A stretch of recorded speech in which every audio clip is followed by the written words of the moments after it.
of the United States of America and to the republic for which it stands, one nation, under God, indivisible, with liberty and justice for all. And our mission is to prepare and support all students within a culture of excellence to do their best and to be their best so that each can be a successful contributing citizen able to adapt to change and to successfully respond to the future. And our first agenda item is public participation, and I think we have some people here. I'm going to just go over our public participation policy. The public is cordially invited to attend and participate in board meetings as provided in this policy.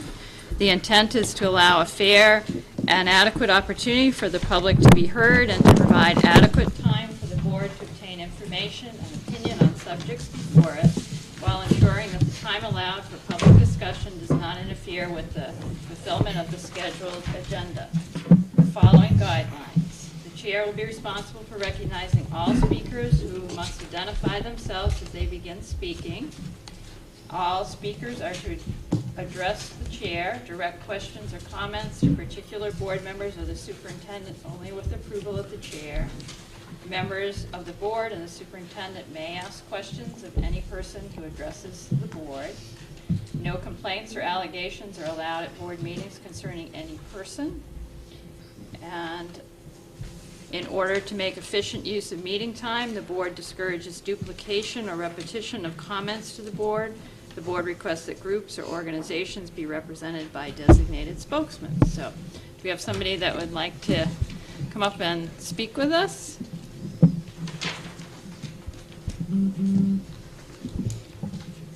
And if you don't mind, there's a microphone down here, and because it's televised, it will help if people at home can hear what you have to say. Love to be that guy. Turn around and smile at the camera.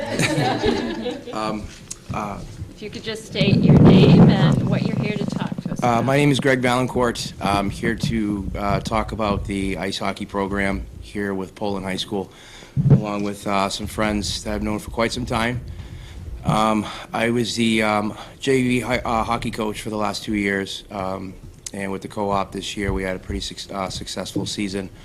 We had a few hiccups as far as how many players we had on the team from Poland this year. Turned out to just be one, which happened to be my son. Next year is going to be a lot different, and in the seasons to come. We are here basically we showed up today to just hopefully you guys could hear us out a little bit and realize that the numbers coming up in the next few years are going to be substantially stronger than this year.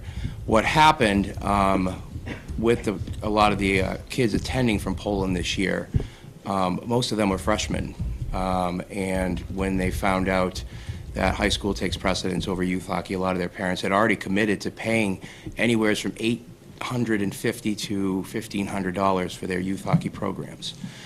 And I think that scared a lot of parents, not realizing that as high school coaches we would have worked with the schedule, as we already had one freshman from another school playing for us that had one conflict, and we never had an issue.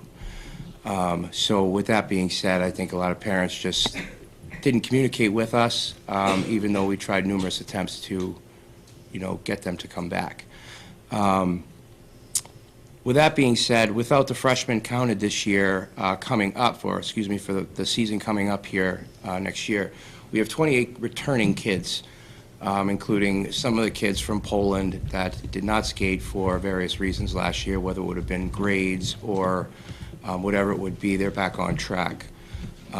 We're hoping that whatever decision may come is looked at, because there's a lot of kids, not just my son or the few parents that are here tonight to come talk to you. There's a lot of other kids in the future that are going to be impacted by this. And we're hoping that, things can potentially change. Maybe take a second look at the budget or whatever it may need be. We're hoping that, please take a second look at this. And just to update the board, I'll ask Tina to kind of give a summary, because we haven't really had a discussion at the board level. It's been more at the budget level. So I'm going to ask Tina just for the board to kind of give them an update of why you're here and expressing that concern. Sure, we're still in the beginning stages of the budget process, and our budget we're going through the process, but we're facing a big decrease in our state subsidy. So we are looking at every department for cuts at this point. And it will go through the budget process, and of course the budget committee will put forward a budget to you, and you will have a chance to go over any of the things that were cut and consider whether you want to put them back in, whether you feel like the community can support the increased cost to those items, and we'll prioritize like we always do. So, I think it's the April meeting is April 8th, Yeah. where the board will get the proposed budget. And again, we're in a difficult budget season right now, even with. So one of the recommendations that Tina's moving forward to, and the budget committee may, is that we cut ice hockey, because there's one student at this time from Poland. It's not we're losing teachers, we're losing ed techs, we're talking about administration, we're talking about we've lost supplies, we've lost professional development, and we're still at a substantial increase even with those budget requests. So I don't want to scare people yet, but we are going to have a really tight budget season, and it doesn't make sense for administration not to also look at athletics. We had one student, and it cost us $8,000 for one student to play hockey this year, and we can't afford that. Our numbers for next year, I'm not sure where our guest got his numbers, but we have 2 people saying they're going to play next year. So again, we can look at numbers, but hockey's a very expensive sport, and not many kids are choosing to play. And I know, I know. Yeah, I'm just saying, that's where we are right now. We'll be presenting to you what we have for information at the budget meeting on the next April board meeting. Julie? So I have 2 questions. It cost $8,000 for one. What does that money, we paid for that? And what does that money go to? Well, every year it's slightly different. I don't know if Patrick's here. Sometimes we're paying for the coach, sometimes we're paying for, we work together with a co-op, and we pay a portion of the cost for the full team. It's a Okay. cooperative team that we have with other schools. So if there were more kids, the cost would go down. Cost per kid goes down. The cost per The kid. The biggest Is cost there- for ice hockey is ice time. So is there a way to have, like, I don't know what the word is, like a commitment? Like, people could, like, put down a deposit of some sort and a commitment to say, I am going to play hockey next year? And so that you see that they're willing to Like pay? a contract or something? Yeah. So, I think this is Form of probably. intent? Yeah, I think, remember when we have public participation, the discussion about the topic is supposed to be on the sorry. next agenda. You can ask questions, there's not a problem with that, but I don't think it makes sense for us to debate it now, because you have to see the presentation, I think, to really get the full understanding. And certainly there are some things that we could do or the board could consider not in lieu of, but if we don't go forward with the co-op as it is there some other options?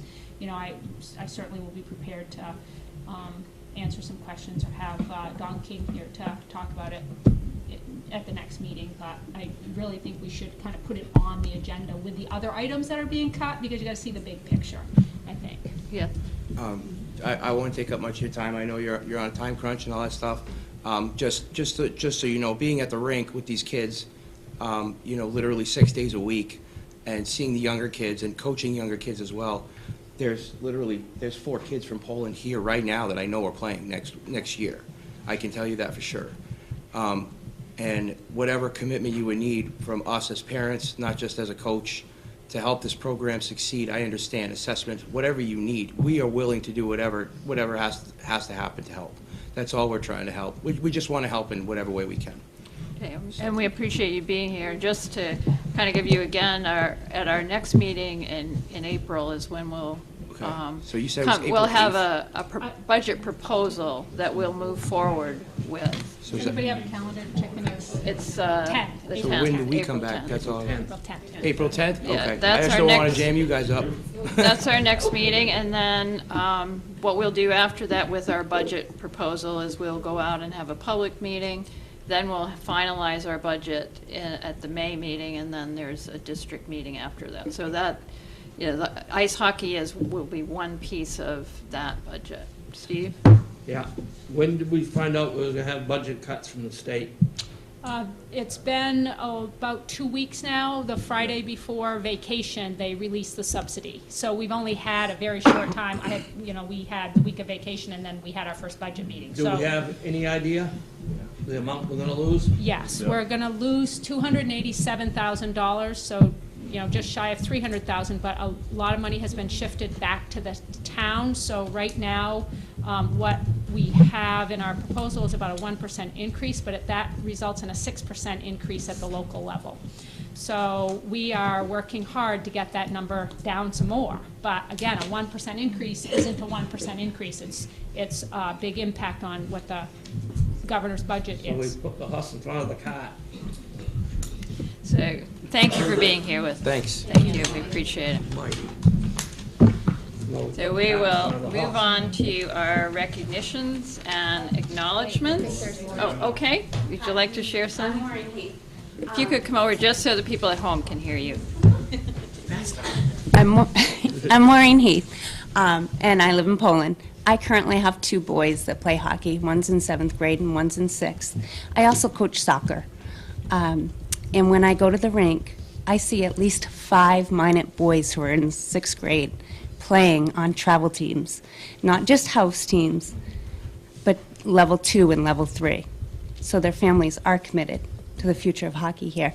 And I have a 7th grader who begs to go play someplace else until this year. So I'd like to thank Greg and the coaching staff. They turned that program around. Did they score 2 goals last year? And this year, I think they were 5th, and they went into the playoffs. So it was very nice to see that we progressed in that area. So anyway, thank you. I don't want to take up any more time. Thank you for sharing that with us. Hi. I'm not here to talk about hockey, though. It's been an eye-opening experience this year following a friend of mine's little boy.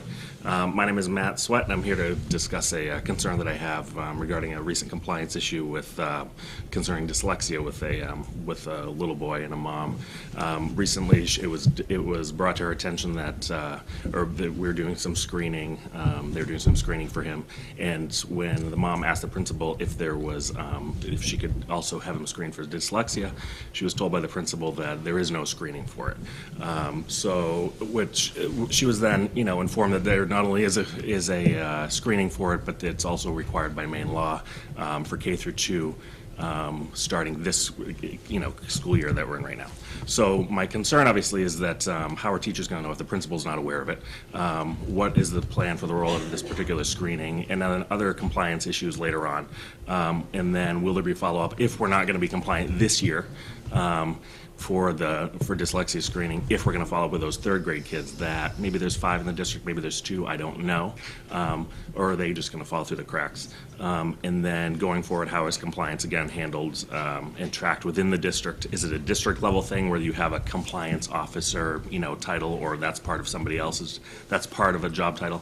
Or is it departmental? So, special ed is in charge of the special ed compliance, whereas, phys ed or whatever other departments handle that. I So- think that's probably a pretty specific question that I'm guessing probably Tina can address now, or Holly, our special education director, can. Would you like me to go away? No, No, you sit right there. yeah. So do you mean at the meeting?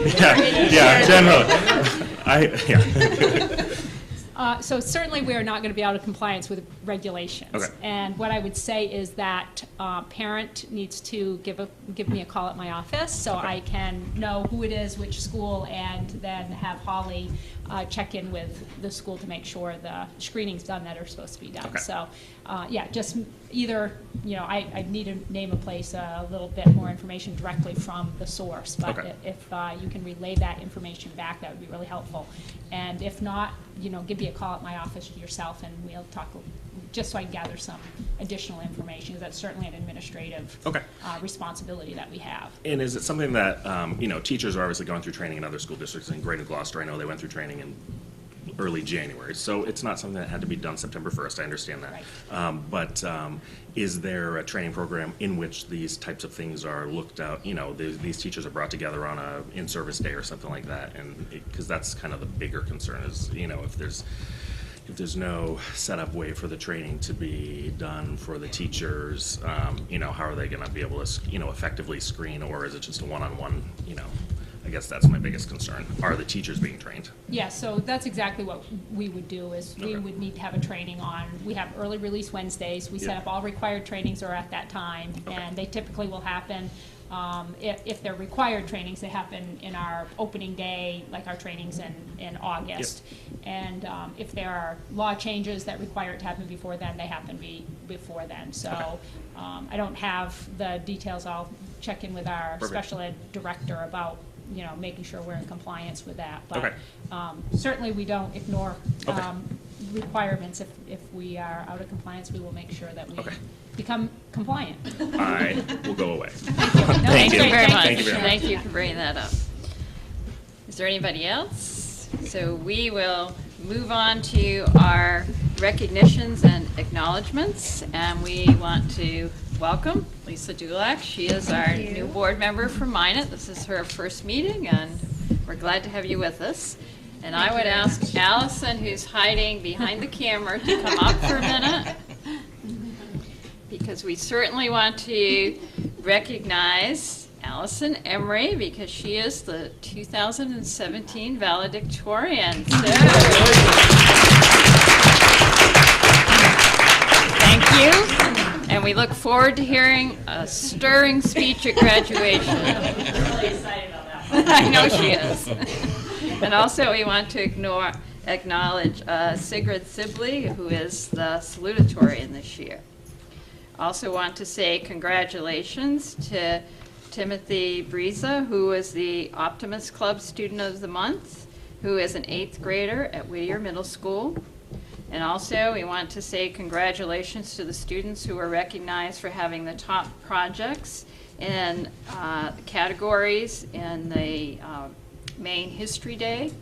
And the topic this year was Take a Stand, and there were 9 categories of projects, and these are the students that would be invited to participate in Maine History Day in Augusta on April 8th. And it's a long list, but I'm going to read it, and sort of to give you a sense of what the difference in the projects. And I also scored on that day and can speak about the high-quality projects that I saw.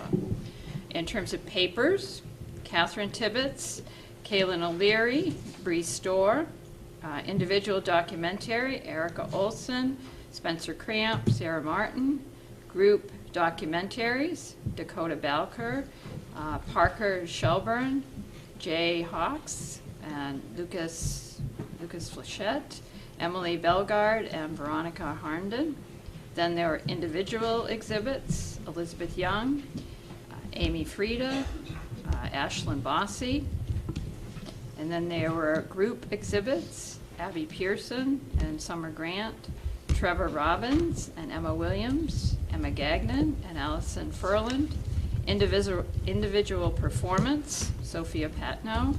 Group performances, Braden Gurney and Ben LaSalle. Individual websites, Miranda Wrong, Danielle Strout, Emily Bonig.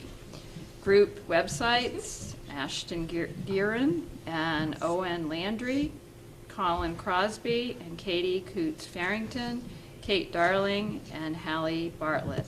And I would also say, in addition to recognizing these students, I'd also like to recognize the staff and the administration of the middle school for their commitment to Maine History Day and for representing RSU 16 well at the state level. So, And our board members who were there. We had Erin there, and Melanie there, Oh, and see, Mary that's fun. there.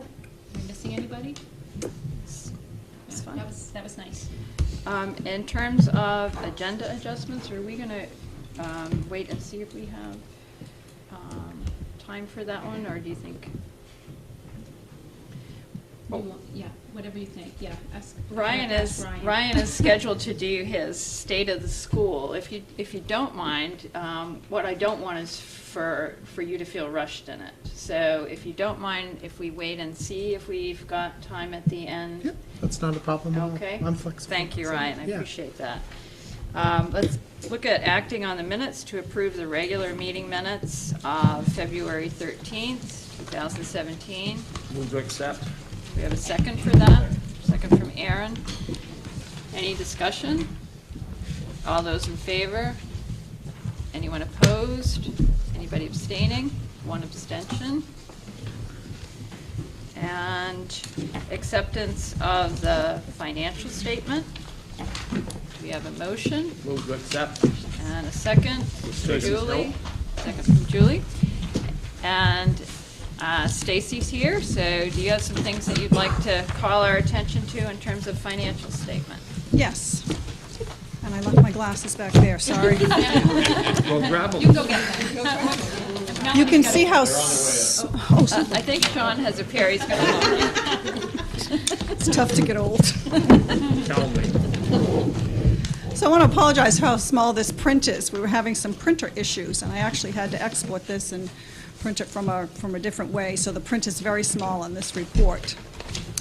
We are at number 17, which is 34.6% remaining, and you may have noticed that the salaries are encumbered. The benefits are not, and so the percentage remaining on the benefit lines will be a little different than the salary lines.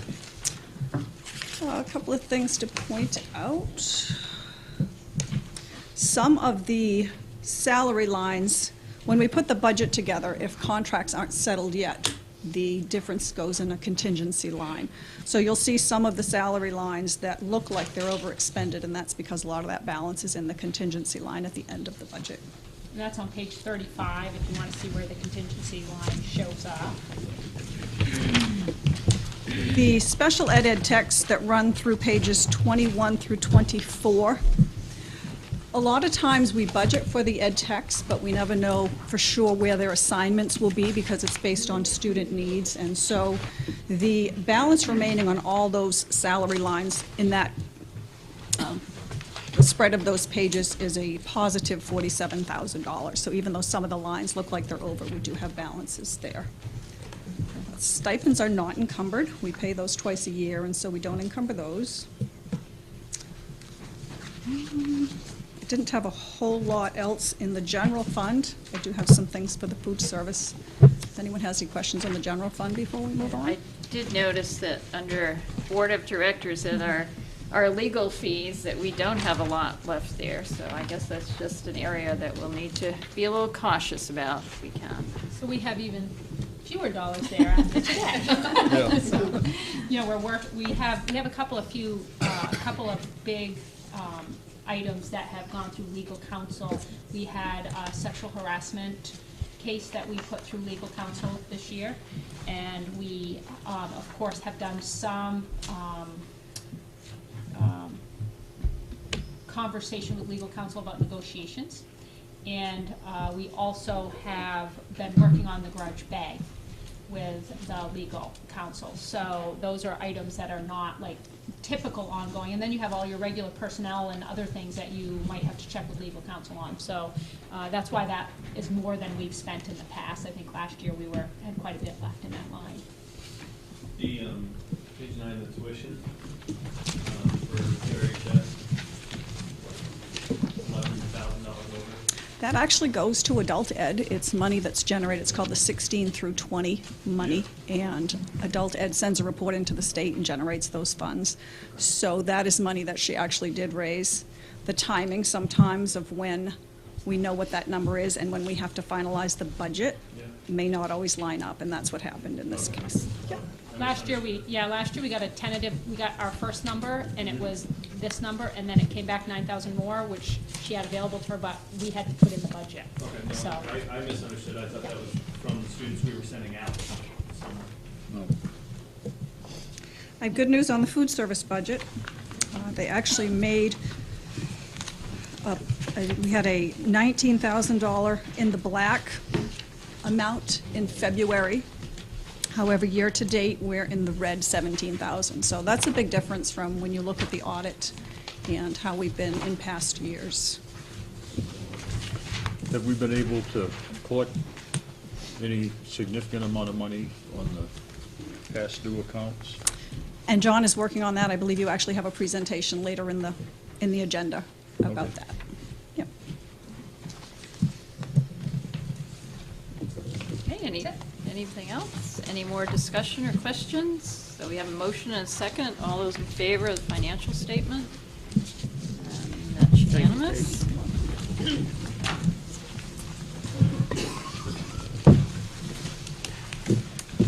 So we are going to move on to old business, approving the 2017-2018 school calendar, which was in your packet. Tina, do you want to talk a little bit about that and how we go about forming that calendar? yes. So it used to be that school boards had a lot of say in what the school calendar would be, and now we have requirements to be in alignment with our regional organization. So the entire group that goes to LRTC can't have more than 5 different days between all of us. So that is a challenge. We don't have a lot of say in what the calendar is. What you will notice in this year's calendar is that we now have 3 workshop days before school. That's through negotiations. We have now 8 workshop days instead of 7. Again, you have to put it before school starts because you can't be out in compliance on the other school days. But we want it there anyway because it helps us get all of our required training done and, you know, some of that kind of thing. Our September, October, November dates are very similar to what they were last year. You can see our December vacation, pretty similar to what it's been in the past. One of the changes we have is in January. Usually we had a workshop day the 3rd week in January, like 18th, 19th time period. We have, as a group, decided to shift that to the 2nd so that kids will just be out additional day during vacation. Teachers will come back first. And it just means that we don't have so many broken up weeks during the month of January. Yeah, that was a great idea. And everything else, we still have our 2, you know, our student-led conferences and our March date and our November date. You can see the last day of school with the way the calendar has been written, with 5 snow days would get us out on the 20th. I would like to recommend, we didn't put the graduation day on here because I needed to confirm a few things with Carrie, but we would like to recommend that graduation be on Sunday, June 10th next year. The last 2 years we've had it on a Saturday. Carrie's daughter is graduating on that Saturday, and we really need our principal to be here for our graduation, and she really needs to be with her daughter for her graduation. So it would be easy for us to do it on Sunday. We used to have it on Sundays over the last few years, so I would like to recommend that is when we do graduation. And other than that, there's no major change. The only other change is it's not really impacting our calendar, but one of the things that happens to us when on Wednesdays we have early releases, if we need a delay, we can't really do like a 2-hour delay and a 1-hour early release because the kids are only here for like 3.5 hours. Yeah. And so we thought if we planned ahead and just say, if there's a need for a delay, there's no early release. Can And we do it'll- that this Wednesday? Well, you know, we've actually been talking about it. We considered it the last time we had it, but we were just afraid the last minute change without giving parents pre-notice would be hard. So, you know, if we ended up losing tomorrow and Wednesday needed a delay, I would probably need to make a last-minute decision, but it's hard I to think have Oxford change. Hills changed in the middle of the year. and Yeah. said- They just, Right. Yeah, and so, Because it's yeah, just so that's why it's Every storm has been hard. on a Wednesday. Yes. so how does that impact like teacher development after school? After the school hour would end at a half a day, would that extend any special days that we have to give per contract? Say that again? So when the kids are released, the Wednesdays, the teachers don't go home. They have Right. in service days or whatever they're called. Mhm. If we said there's a late start to school Yeah. and we're not going to do the early release, They wouldn't have that 1 hour, but they'd still have their time after school. So we could still do our professional development. We just wouldn't have the hour and, plus the hour and a half. We'd only have the time after school. So it would be an impact, but but doable. contractually it wouldn't be, we wouldn't have to make any. 'Cause They would- I know we're adding a day. Yeah, they're not gonna challenge having less time for professional development, probably. It would, yeah, no, there wouldn't be a problem contractually. Early Julie? release isn't in the Yeah. contract. Julie's got a question. How come seniors don't have to go as long as everyone else? So the state law is that K through 11 have to have, or all students have to have 175 days, except seniors, they have 170 days. Why? It's because they're seniors, they're special. But on here, They wouldn't be doing 10, anything 11, anyway. and 12 start a day later too, so they have less days.